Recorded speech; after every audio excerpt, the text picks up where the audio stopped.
Olá, pessoal. Na aula de hoje nós vamos falar sobre a crise da monarquia no Brasil, tá? Então, por favor, acompanhe comigo aí a apresentação. Para entendermos a crise da monarquia, é preciso, tá, em primeiro lugar, a gente falar sobre o contexto em que ela ocorreu, a segunda metade do século XIX, tá? E aí, antes de mais nada, é importante dizer o seguinte, que as ideias federalistas e republicanas estavam presentes no Brasil pelo menos desde o século XVIII, tá? Então, elas não surgiram só no século XIX, já no processo de proclamação da República, etc. Já estavam aqui há um bom tempo. Revoltas, por exemplo, como a Inconfidência Mineira, a Conjuração Baiana, ainda no período colonial, são exemplo disso. Já no primeiro reinado, nós temos a Confederação do Equador. No período regencial, revoltas como a Revolução Farroupilha, por exemplo, e no segundo reinado, a Revolução Pernambucana. Todas elas têm esses ideais federalistas, republicanos, como parte das suas reivindicações.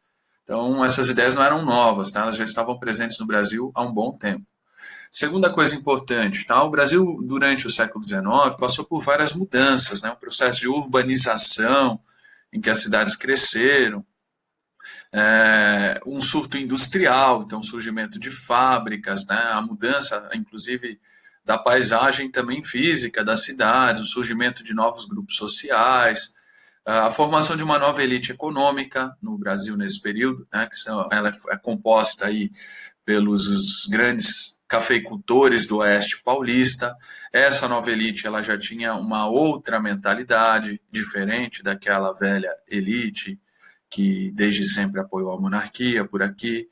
E também nós temos o surgimento de novos atores políticos, né? Novos atores aí no cenário político nacional, que passam a ter também uma influência, algum peso nas coisas que ocorrem. Então, por exemplo, as camadas médias urbanas que vão surgir nas cidades, indivíduos de classe média que passam a ter também uma atuação política, militares, né, que principalmente a partir de 1870 eles passam a querer cada vez mais ter um protagonismo na política nacional, e também os trabalhadores assalariados, principalmente nas cidades que se industrializaram, ali tem o surgimento desse proletariado, ou seja, uma nova classe formada por trabalhadores assalariados que também passam a contar, nesse cenário político como uma força importante, tá? Então, primeiro, tem esse contexto de mudanças aí.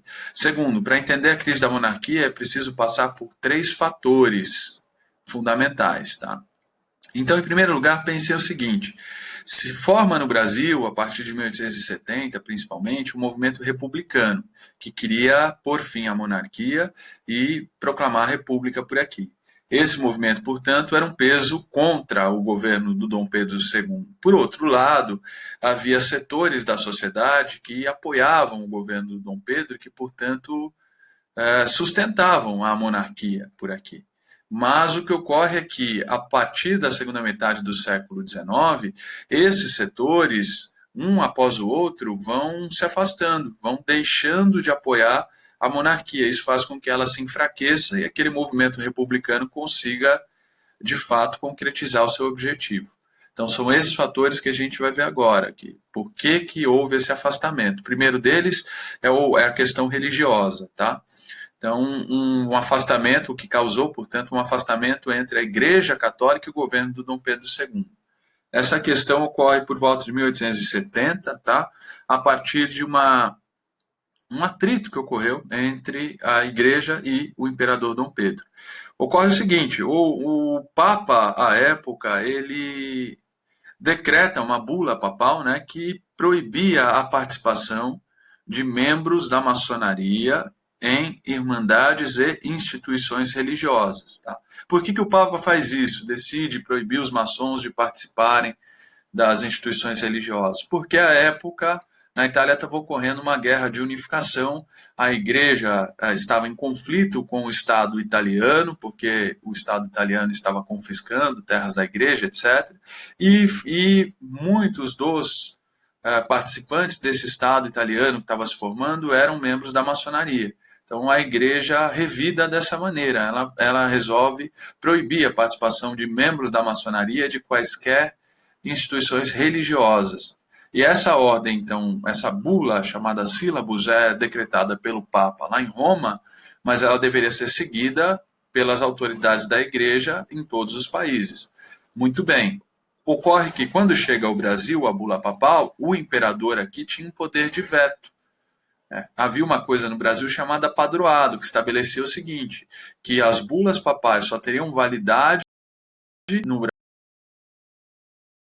Brasil, o resolve vetar a bula Sílabus, porque havia muitos membros da maçonaria que eram personagens influentes no governo, na política nacional à época. Então ele resolve vetar, não vai se cumprir essa bula por aqui. Ocorre que dois bispos brasileiros, o bispo de Olinda e o bispo de Belém, resolvem obedecer ao Papa e, portanto, desobedecem ao Dom Pedro. Eles mandam fechar as irmandades religiosas nas suas cidades em que havia membros da maçonaria. Ao saber dessa desobediência, o Dom Pedro, portanto, manda prender os dois bispos e os condena a 4 anos de trabalhos forçados. E isso gera uma crise entre a igreja e o governo de Dom Pedro II. Foram enviados, inclusive, representantes, emissários da Igreja Católica de Roma ao Brasil para tentar resolver a situação. E, no fim das contas, essa crise gerou o afastamento, fez com que a igreja deixasse de apoiar a monarquia no Brasil a partir de então. Muito bem, o segundo fator é chamado questão militar. Está ligado ao afastamento do exército em relação ao governo do Dom Pedro II.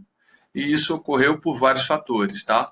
Então é importante dizer o seguinte, quando termina a Guerra do Paraguai, o exército brasileiro volta para cá, os militares oficiais que participaram da guerra voltam muito orgulhosos, se sentindo muito importantes por terem defendido os interesses da pátria, etc. Mas, ao mesmo tempo, eles se sentem desvalorizados, né? Tem reconhecimento por parte do governo brasileiro em relação aos serviços que prestaram e etc. Então, nós temos, em primeiro lugar, aí essa sensação de desvalorização por parte dos militares brasileiros. Eles queriam ter uma participação política maior, queriam o reconhecimento do imperador, mas, ao mesmo tempo, isso não ocorria. Inclusive, ao ter contato com militares de outros países, como a Argentina e Uruguai, é que esses militares brasileiros percebiam que o exército aqui era muito pouco valorizado.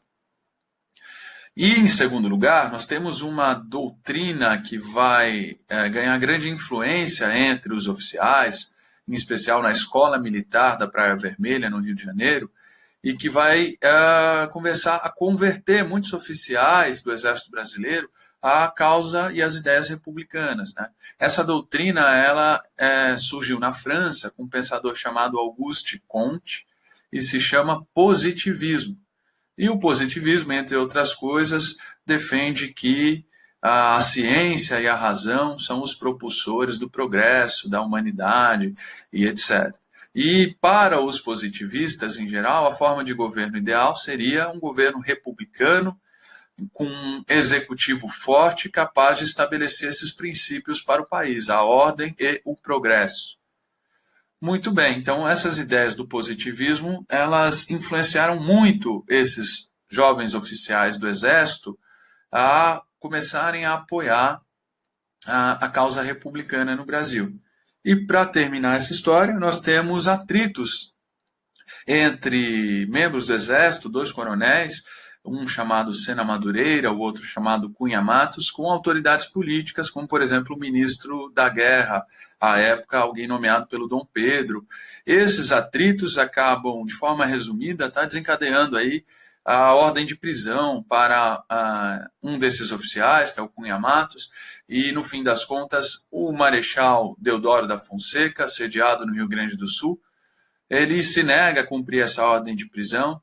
O Dom Pedro, no fim, manda exonerar o Marechal Deodoro. Enfim, é um conflito aí que termina depois, tá, com a concessão de anistia por parte do imperador aos militares, mas que acaba desgastando essa relação. O Exército já, como eu disse a vocês, já se sentia desprestigiado, né, desvalorizado. Com esse atrito envolvendo os dois oficiais e tudo mais, é que o Exército vai definitivamente deixar de apoiar a monarquia no Brasil. Então, os oficiais, em geral, começam a aderir cada vez mais à causa republicana. Tá? Essa é a questão militar. Terceira e última questão é a questão abolicionista. É a mais simples de se entender, ela está ligada ao processo de abolição da escravidão no Brasil, em especial a Lei Áurea, que foi aprovada em 1888. E aí é bastante simples, os fazendeiros que ainda naquela época dependiam do trabalho escravo se sentiram prejudicados pela aprovação da Lei Áurea, porque ela libertava os escravos e não previa nenhum tipo de indenização a eles. Então, a partir do momento que o governo, e na figura da princesa Isabel, a filha do Dom Pedro II, assina a Lei Áurea, e essa lei não indeniza nenhum fazendeiro pelos escravos que vai ter que libertar, esses fazendeiros simplesmente não veem mais nenhum motivo para apoiar a monarquia no Brasil. Então, com a questão abolicionista, né, o governo Dom Pedro II perdeu o apoio dos grandes fazendeiros. Então, são três fatores aí que fazem com que o governo vá perdendo apoio de setores importantes da sociedade. E isso, junto à atuação do movimento republicano, é que vai levar a monarquia ao fim no Brasil. Passamos ao próximo tópico, então. Nós temos um movimento republicano se formando a partir de 1870, tá? Esses membros do movimento republicano eram tanto civis, ou seja, pessoas comuns, como militares, tá? Membros do Exército que foram apoiando, aderindo também.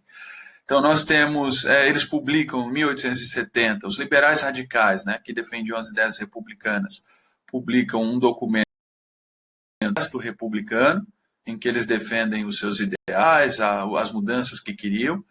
Nós temos, no mesmo ano de 1870, a formação de um clube republicano, ou seja, uma associação de pessoas dedicadas a promover essas ideias republicanas, e eles vão utilizar um jornal para isso, chamado A República. Né? Esse jornal, então, fazia a oposição à monarquia no Brasil. Ele costumava criticar as ações e medidas tomadas pelo governo de Dom Pedro II. E, por último, nós temos, em 1873, uma reunião dos principais cafeicultores do Oeste Paulista, no interior de São Paulo, na cidade de Itu. Eles se reúnem para discutir essas questões políticas e acabam lá fundando o Partido Republicano Paulista, que vai ficar conhecido como PRP, e que passa a ser, portanto, uma das principais forças de oposição ao governo do Dom Pedro II. Então, nós temos aí um movimento republicano se mobilizando cada vez mais para tentar convencer a opinião pública de que a monarquia é uma forma de governo já ultrapassada, e de que está na hora de mudar o regime político do país.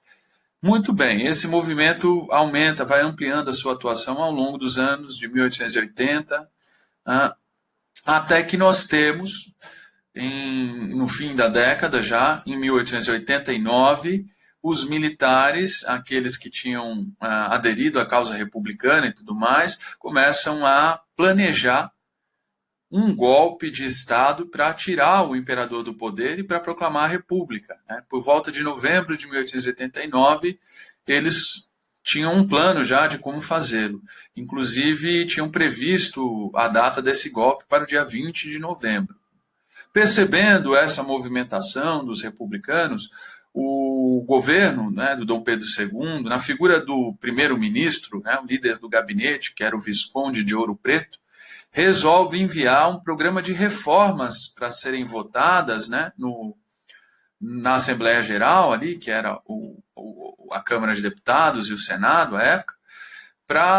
Essas reformas estavam inspiradas, né, nas ideias republicanas. Elas propunham algumas mudanças, inclusive, que eram defendidas normalmente pelos republicanos no Brasil. Qual é o objetivo desse programa de reformas? Era uma tentativa do líder do governo, ali, o Visconde de Ouro Preto, de tentar salvar a monarquia no Brasil. Era como se ele estivesse dizendo, olha, nós vamos fazer reformas dentro das ideias que vocês propõem, mas se aquietem aí, né? Porque o Brasil vai continuar sendo um país monárquico e etc. O objetivo era esse, tentar contornar a situação de crise, né, e manter a monarquia no Brasil. Mas os militares não queriam mais saber. Então eles já tinham planejado, já tinham uma data certa. A única coisa que faltava para os republicanos era conseguir o apoio do Marechal Deodoro da Fonseca, que era um militar muito conhecido e prestigiado dentro do Exército Brasileiro. Eles queriam, o movimento republicano queria que o Marechal Deodoro chefiasse esse golpe militar. Mas o Marechal Deodoro, a princípio, não aceitava, porque ele era, além de ser declaradamente monarquista, era um amigo pessoal do Dom Pedro II. Então ele não aceitava liderar um golpe para derrubar o governo do Dom Pedro. Mas, no fim das contas, os líderes civis também do movimento republicano conseguem convencer, vão aos poucos convencendo o Marechal Deodoro de que não há outro caminho, de que já é hora da monarquia chegar ao fim, etc. No fim das contas, lá por volta do dia 11 de novembro, ele aceita liderar esse movimento. O golpe, como eu disse, estava previsto para o dia 20, mas tem alguns acontecimentos que precipitam ele, fazem com que ele ocorra no dia 15. Tá? Quais são esses acontecimentos? Resumidamente, no dia 14 de novembro, começam a circular boatos pelos quartéis e regimentos militares do Rio de Janeiro de que o imperador tinha determinado a prisão do Marechal Deodoro e de um oficial chamado Benjamin Constant, que era um oficial muito prestigiado pelos jovens militares, muito admirado. E, portanto, essa notícia de que o governo teria mandado prender os dois militares começou a gerar uma onda de rebeliões, né, nos quartéis, nos regimentos militares, e aí isso é que antecipou o golpe. Né? Então, no dia seguinte, dia 15 de novembro de 1889, o Marechal Deodoro, à frente de um grupo de jovens militares republicanos, ele vai proclamar a República, tá? No Rio de Janeiro, no Campo de Santana, que atualmente é a Praça da República lá. Então ele, sobre um cavalo, seguido por esses militares, etc., proclama a República. Né? No fim das contas, aqueles boatos eram de fato falsos, né? Não havia nenhuma ordem de prisão, mas aí já era tarde demais. Proclamada a República, na tarde do mesmo dia, a Câmara de Vereadores do Rio de Janeiro vai formalizar esse ato, e no dia seguinte, o Dom Pedro II vai ser notificado, tá, que por uma questão de segurança, para evitar conflitos e etc., ele deve se retirar do país com a sua família. Então, foi assim que ocorreu a proclamação da República do Brasil. Não houve guerra, não houve conflito, praticamente não houve feridos, né? Foi um golpe de Estado dado pelos militares que tinham se convertido ali, com apoio, claro, do movimento republicano civil também, e que pôs fim à monarquia. O Dom Pedro não teve sequer como reagir, teve que aceitar a ordem e preparar a viagem de volta à Europa com toda a sua família. É isso, gente. Espero que vocês tenham gostado e até a próxima aula.